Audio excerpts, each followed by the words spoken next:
A zoo is a facility in which animals are confined within enclosures, displayed to the public, and in which they may also be bred. The term zoological garden refers to zoology, the study of animals, a term deriving from the Greek zōon and lógos. The abbreviation zoo was first used of the London Zoological Gardens, which opened for scientific study in 1828 and to the public in 1847. The number of major animal collections open to the public around the world now exceeds 1,000, around 80% of them in cities. Etymology London Zoo, which opened in 1828, first called itself a menagerie or zoological garden, which is short for Gardens and Menagerie of the Zoological Society of London. The abbreviation zoo first appeared in print in the UK around 1847, when it was used for the Clifton Zoo, but it was not until some 20 years later that the shortened form became popular in the song Walking in the Zoo on Sunday by music hall artist Alfred Vance. The term zoological park was used for more expansive facilities in Washington, D.C., and the Bronx in New York, which opened in 1891 and 1899 respectively. Relatively new terms for zoos coined in the late 20th century are conservation park, or biopark. Adopting a new name is a strategy used by some zoo professionals to distance their institutions from the stereotypical and nowadays criticized zoo concept of the 19th century. The term biopark was first coined and developed by the National Zoo in Washington, D.C. in the late 1980s. In 1993, the New York Zoological Society changed its name to the Wildlife Conservation Society and rebranded the zoos under its jurisdiction as Wildlife Conservation Parks. History, Royal Menageries. The predecessor of the zoological garden is the menagerie, which has a long history from the ancient world to modern times. The oldest known zoological collection was revealed during excavations at Hierakonpolis, Egypt in 2009, of a circa 3500 BC menagerie. The exotic animals included hippos, hartebeest, elephants, baboons and wild cats. King Ashur-bel-kala of the Middle Assyrian Empire created zoological and botanical gardens in the 11th century BC. In the 2nd century BCE, the Chinese Empress Tangki had a house of deer built, and King Wen of Zhou kept a 1,500-acre zoo called Lingyu, or the Garden of Intelligence. Other well-known collectors of animals included King Solomon of the Kingdom of Israel and Judah, Queen Semiramis and King Ashurbanipal of Assyria, and King Nebuchadnezzar of Babylonia. By the 4th century BCE, zoos existed in most of the Greek city-states. Alexander the Great is known to have sent animals that he found on his military expeditions back to Greece. The Roman emperors kept private collections of animals for study or for use in the arena, the latter faring notoriously poorly. The 19th century historian W.E.H. Lecky wrote of the Roman Games, first held in 366 BCE. At one time, a bear and a bull, chained together, rolled in fierce combat across the sand. 400 bears were killed in a single day under Caligula. Under Nero, 400 tigers fought with bulls and elephants. In a single day, at the dedication of the Colosseum by Titus, 5,000 animals perished. Under Trajan, lions, tigers, elephants, rhinoceroses, hippopotami, giraffes, bulls, stags, even crocodiles and serpents were employed to give novelty to the spectacle. Henry I of England kept a collection of animals at his palace in Woodstock, which reportedly included lions, leopards, and camels. The most prominent collection in medieval England was in the Tower of London, created as early as 1204 by King John I. Henry III received a wedding gift in 1235 of 3 leopards from Frederick II, Holy Roman Emperor, and in 1264, the animals were moved to the bulwark, renamed the Lion Tower, near the main western entrance of the tower. It was opened to the public during the reign of Elizabeth I in the 16th century. During the 18th century, the price of admission was 3 halfpence, or the supply of a cat or dog for feeding to the lions.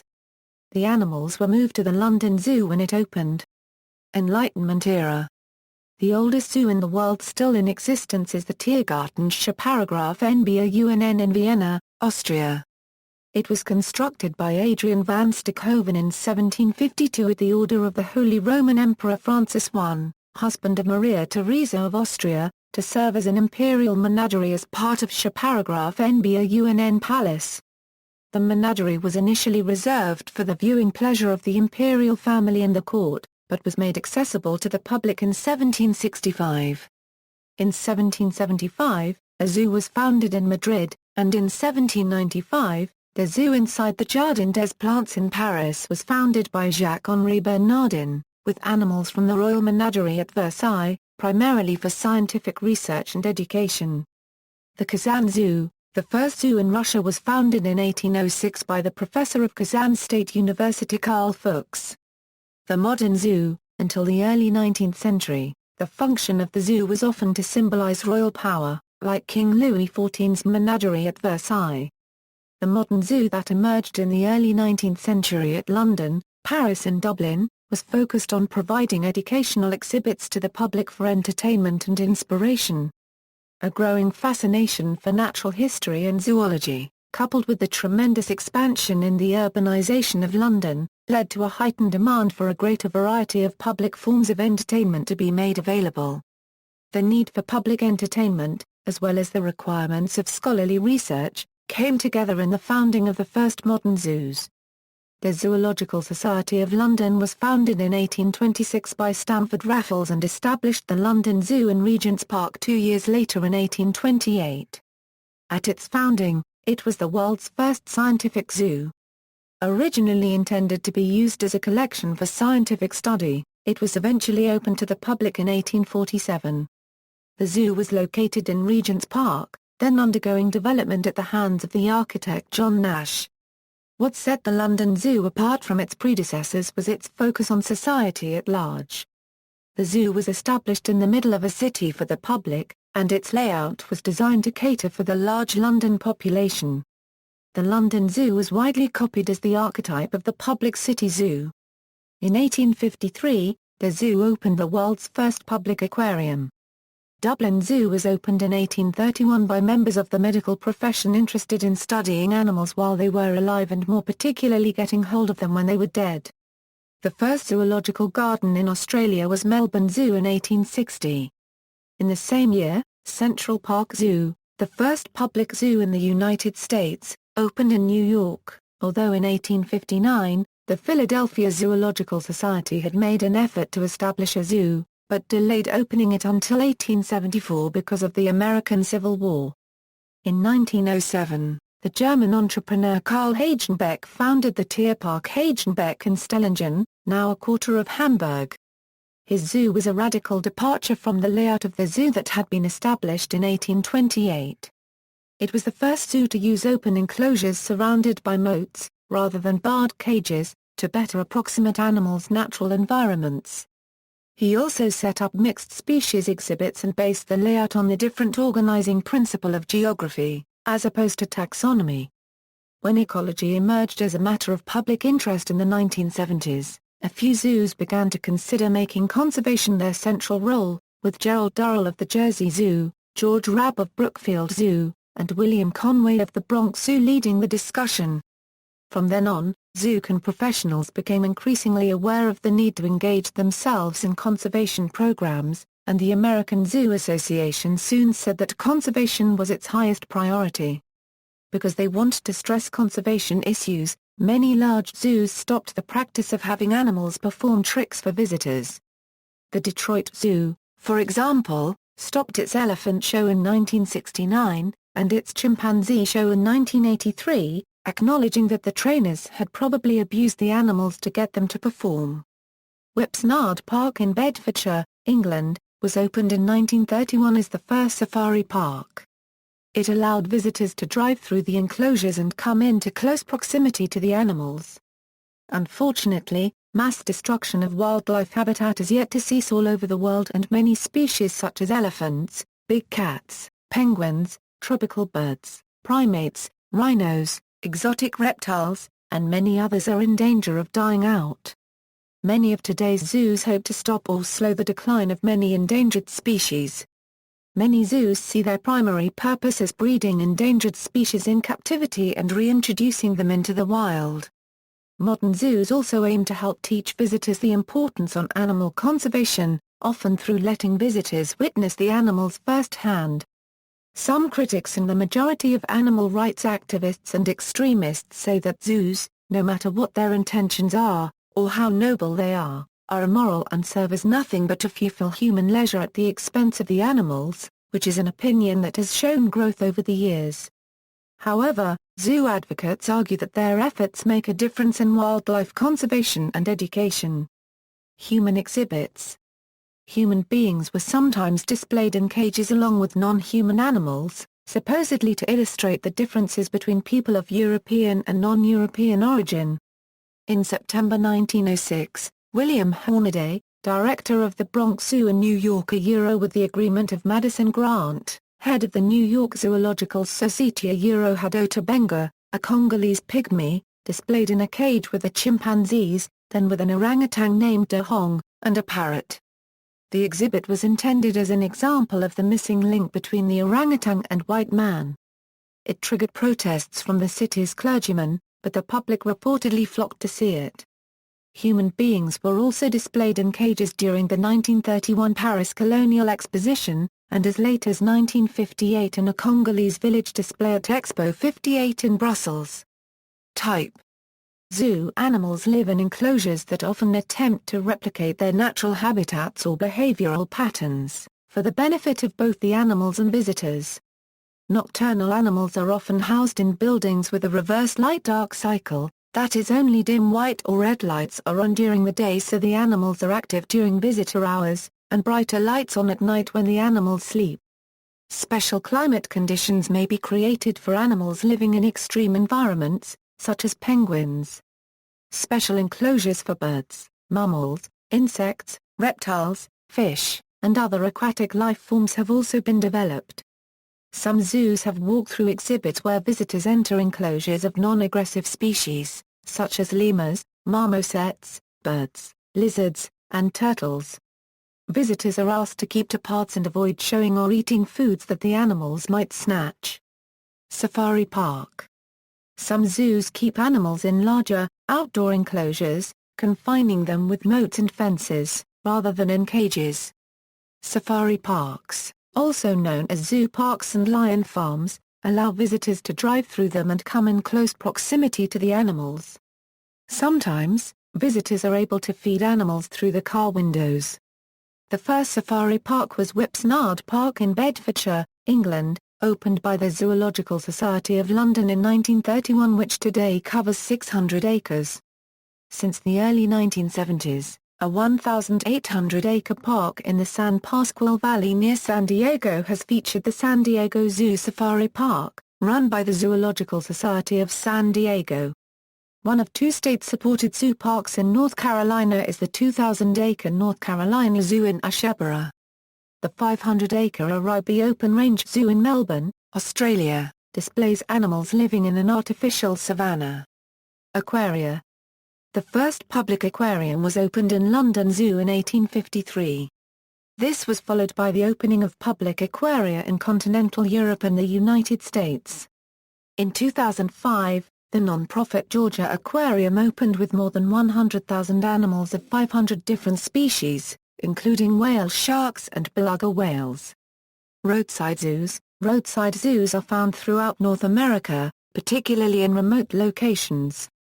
They are small, unregulated, for-profit zoos, often intended to attract visitors to some other facility, such as a gas station.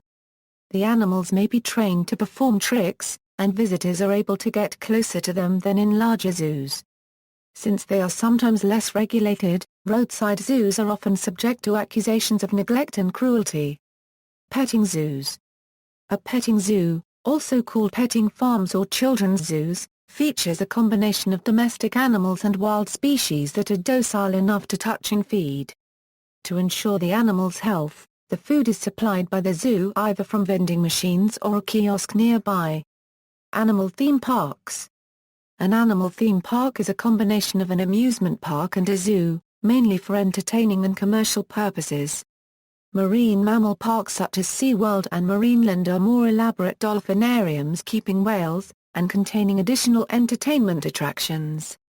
Another kind of animal theme park contains more entertainment and amusement elements than the classical zoo, such as stage shows, roller coasters, and mythical creatures. Some examples are Busch Gardens Tampa Bay in Tampa, Florida, Disney's Animal Kingdom in Orlando, Florida, Flamingo Land in North Yorkshire, England, and Six Flags Discovery Kingdom in Vallejo, California. Sources of animals. When they arrive at a new zoo, animals usually spend time in quarantine, and are given time to acclimatize to their new enclosures, which are often designed to mimic their natural environment. For example, some species of penguins may require refrigerated enclosures. Guidelines on necessary care for such animals is published in the International Zoo Yearbook. Justification, conservation and research. The position of most modern zoos in Australasia, Europe, and North America, particularly those with scientific societies, is that they display wild animals primarily for the conservation of endangered species, as well as for research purposes and education, and secondarily for the entertainment of visitors, an argument disputed by critics. The Zoological Society of London states in its charter that its aim is the advancement of zoology and animal physiology and the introduction of new and curious subjects of the animal kingdom. It maintains two research institutes, the Nuffield Institute of Comparative Medicine and the Wellcome Institute of Comparative Physiology. In the U.S., the Penrose Research Laboratory of the Philadelphia Zoo focuses on the study of comparative pathology. The World Association of Zoos and Aquariums produced its first conservation strategy in 1993, and in November 2004, it adopted a new strategy that sets out the aims and mission of zoological gardens of the 21st century. The breeding of endangered species is coordinated by cooperative breeding programs containing international studbooks and coordinators, who evaluate the roles of individual animals and institutions from a global or regional perspective, and there are regional programs all over the world for the conservation of endangered species. Surplus animals. In modern, well-regulated zoos, breeding is controlled to maintain a self-sustaining, global captive population. This is not the case in some less well-regulated zoos, often based in poorer regions. Overall stock turnover of animals during a year in a select group of poor zoos was reported as 20%-25%, with 75% of wild-caught apes dying in captivity within the first 20 months. The authors of the report stated that before successful breeding programs, the high mortality rate was the reason for the massive scale of importations. One two-year study indicated that of 19,361 species of mammals that left accredited zoos in the U.S. between 1992 and 1998, 7,420 went to dealers, auctions, hunting ranches, unaccredited zoos and individuals, and game farms. In February 2014, Copenhagen Zoo euthanized a healthy, young, male giraffe because he was surplus to their requirements. The giraffe's genes were considered to be too similar to other giraffes in a breeding program run by the European Association of Zoos and Aquaria. The scientific director at the zoo, Bengt Holst, said the zoo was working to maintain a healthy giraffe population in European zoos. After the giraffe was euthanized with a bolt gun to the head, he was dissected publicly in front of a crowd of children, then fed to the lions. Yorkshire Wildlife Park said it was saddened to hear of his death, expressing disappointment that its last-minute offer to house the giraffe in its state-of-the-art giraffe house alongside 4 other males, including one from Copenhagen Zoo, had been ignored. A Dutch wildlife park had also offered to rehome him. Animal welfare concerns. The welfare of zoo animals varies widely. Many zoos work to improve their animal enclosures and make it fit the animal's needs, although constraints such as size and expense make it difficult to create ideal captive environments for many species. A 4-decade Oxford University study found that polar bears, lions, tigers and cheetahs show evidence of stress in captivity. Zoos can be internment camps for animals, but also a place of refuge. A zoo can be considered an internment camp due to the insufficient enclosures that the animals have to live in.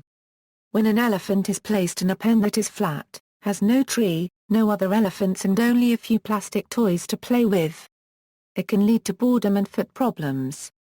Also, Animals can have a shorter lifespan when they are in these types of enclosures. Causes can be human diseases, materials in the cages, and possible escape attempts. When zoos take time to think about the animal unregistered trademark's welfare, zoos can become a place of refuge. There are animals that are injured in the wild and are unable to survive on their own, but in the zoos they can live out the rest of their life healthy and happy. In recent years, some zoos have chosen to stop showing their larger animals because they are simply unable to provide an adequate enclosure for them. Moral concerns. Some critics and many animal rights activists argue that zoo animals are treated as voyeuristic objects, rather than living creatures, and often suffer due to the transition from being free and wild to captivity. Behavioral restriction. Many modern zoos attempt to do everything they can to improve the welfare of their animals. The animals are housed in spacious, natural settings that allow the animals to express some of their natural behaviors, such as roaming and foraging. However, many animals remain in barren concrete enclosures or other minimally enriched cages. Animals which naturally range over many miles each day are unable to perform this behavior in zoo enclosures. For example, elephants usually travel around 30 miles each day. Abnormal behavior. Zoo animals often exhibit abnormal behaviors indicative of stress. For example, elephants sometimes perform head bobbing, bears sometimes pace the surrounds of their enclosure, wild cats sometimes groom themselves obsessively, and parrots have been known to pluck themselves. Critics and animal rights activists and extremists claim that the animals in zoos are always under physical and mental stress regardless of the quality of care towards the animals. Elephants have been recorded displaying stereotypical behaviors in the form of swaying back and forth, trunk swaying or root tracing. This has been observed in 54% of individuals in UK zoos. Elephants in European zoos have shorter lifespans than their wild counterparts at only 17 years, although other studies suggest that zoo elephants live as long as those in the wild. Climate concerns. Climatic conditions can make it difficult to keep some animals in zoos in some locations. For example, a zoo in Alaska had an elephant named Maggie. She was housed in a small, indoor enclosure because the outdoor temperature was too low. Live feeding and baiting. In many countries, feeding live vertebrates to zoo animals is illegal, except in exceptional circumstances. For example, some snakes refuse to eat dead prey. However, in the Badltiering Safari Park in China, visitors can throw live goats into the lion enclosure and watch them being eaten, or can purchase live chickens tied to bamboo rods for the equivalent of $2/euros to dangle into lion pens. Visitors can drive through the lion compound in buses with specially designed chutes which they can use to push live chickens into the enclosure. In the Xiongzhan Bear and Tiger Mountain village near Guilin in southeast China, live cows and pigs are thrown to tigers to amuse visitors. In Qingdao Zoo, visitors can engage in tortoise baiting, where tortoises are kept inside small rooms with elastic bands around their necks so that they are unable to retract their heads. Visitors are allowed to throw coins at them. The marketing claim is that if you hit one of the tortoises on the head and make a wish, it will be fulfilled. Regulation. United States. In the United States, any public animal exhibit must be licensed and inspected by the United States Department of Agriculture, United States Environmental Protection Agency, Drug Enforcement Administration, Occupational Safety and Health Administration, and others. Depending on the animals they exhibit, the activities of zoos are regulated by laws including the Endangered Species Act, the Animal Welfare Act, the Migratory Bird Treaty Act of 1918 and others. Additionally, zoos in North America may choose to pursue accreditation by the Association of Zoos and Aquariums. To achieve accreditation, a zoo must pass an application and inspection process and meet or exceed the AZA standards for animal health and welfare, fundraising, zoo staffing, and involvement in global conservation efforts. Inspection is performed by 3 experts and then reviewed by a panel of 12 experts before accreditation is awarded. This accreditation process is repeated once every 5 years. The AZA estimates that there are approximately 2,400 animal exhibits operating under USDA license as of February 2007. Fewer than 10% are accredited. Europe. In April 1999, the European Union introduced a directive to strengthen the conservation role of zoos, making it a statutory requirement that they participate in conservation and education, and requiring all member states to set up systems for their licensing and inspection. Zoos are regulated in the UK by the Zoo Licensing Act of 1981, which came into force in 1984. A zoo is defined as any establishment where wild animals are kept for exhibition, to which members of the public have access, with or without charge for admission, 7 or more days in any period of 12 consecutive months, excluding circuses and pet shops. The Act requires that all zoos be inspected and licensed, and that animals kept in enclosures are provided with a suitable environment in which they can express most normal behavior. See also. Notes. References. External links: Zoos Worldwide, Zoos, aquariums, animal sanctuaries and wildlife parks, zoological gardens keeping Asian elephants, the Bartlett Society, devoted to studying yesterday's methods of keeping wild animals, download page.